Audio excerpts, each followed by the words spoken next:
Through the first 5 games, you've put up some pretty gaudy numbers. How much of that is your development? How much of that is improved receiving play? How much of that is the wrinkles that Coach Mummy's added to this offense? I think, obviously Coach Mummy's brought some good things to us offensively, and our coaches have done a really great job putting us in a position to succeed. We've got to do a better job turning those into points as we did last Saturday, and continue to improve and build upon that. I think it's offensively, it's a credit to our guys for how much work they put into the offseason. Our offensive line worked so hard getting these young guys ready, and they've really done a great job of stepping up and growing up fast. And our receivers were out there all summer, every day, putting in the work and getting better. So I think as an offensive unit, we worked really hard over the offseason, and that's sort of I guess been one of the keys to our success. Beyond the X's and O's on the field, what's the biggest way in which Coach Mummy has impacted you as a quarterback? Well, he simplifies everything. The game of football can be made very complex at times, with reads and all that. Coach Mummy puts it in very simple terms. He says if this, then that. If they do this, then do that. And he makes things very simple and very easy mentally for me. Against Rutgers, you had a record-setting performance. Jeremy Johnson had a record-setting performance, and you still came out on the short end on the scoreboard. When you look back at that game, is there something you can point to, like something about the team growing up or learning how to win and fight back, that you can almost get a positive out of that kind of game? Losing sucks. It is what it is. But I do think that we grew up and we got a little bit better, a lot better offensively. Our defense did a great job of fighting, clawing their way to keeping us in the game whenever things weren't going our way offensively. We were able to continue to fight and make some things happen and get ourselves back in the game and get ourselves a chance to win. We've got to take it one step further this week. Ever since you've been here, it's been pretty obvious that, like you just said, you hate losing. When you see the way your team came back, battled to overtime, does that make the recovery from a loss any different? Is it harder to swallow? Is it easier because you came so close? We're all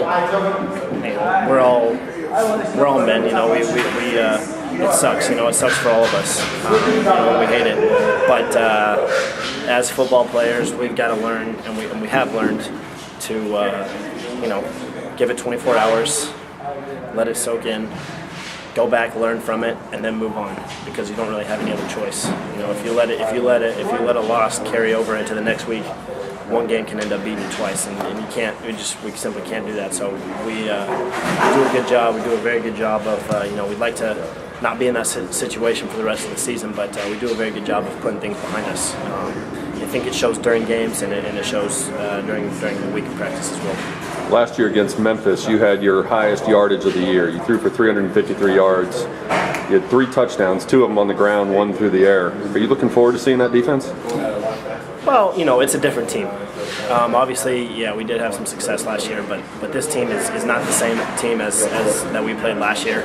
They're much improved defensively, and so we're looking forward to a challenge completely different. Scheme-wise, they may look familiar, but they're not going to do the same. They don't have the same personnel out there. The guys that are the same are older and more experienced, and so we're looking for a team that just held a good Houston offense at 25 points, and we're going to have to be sharp offensively.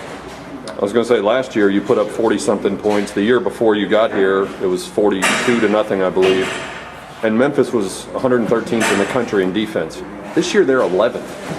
What's the biggest difference that you've seen on film? Are they doing something different scheme-wise, or is it personnel changes that you mentioned? The guys that are playing now are experienced. They do a great job running around, and they're playing with confidence. That's the thing. It's tough to see. You don't necessarily see it on film, but they're playing with confidence. They're flying to the ball, and they're making plays. In a couple of the early games this year, you moved the ball up and down the field really well and didn't get into the red zone as often as you would like. Against Rutgers, you had, 4 touchdowns, 5 touchdown passes, plus a couple of running. What's changed? What have you guys been able to sharpen up or see that has allowed you to be more effective in the red zone? It's a focus on it in practice. That's like I said, or like you said, we weren't having success in the red zone. We weren't having success finishing drives. So that was something that we took personally and took out to the practice field on Tuesday through Thursday, and really made it a point of emphasis for us. And we were able to get better at it. And we're going to have to continue to build on that in order to win some games down the road.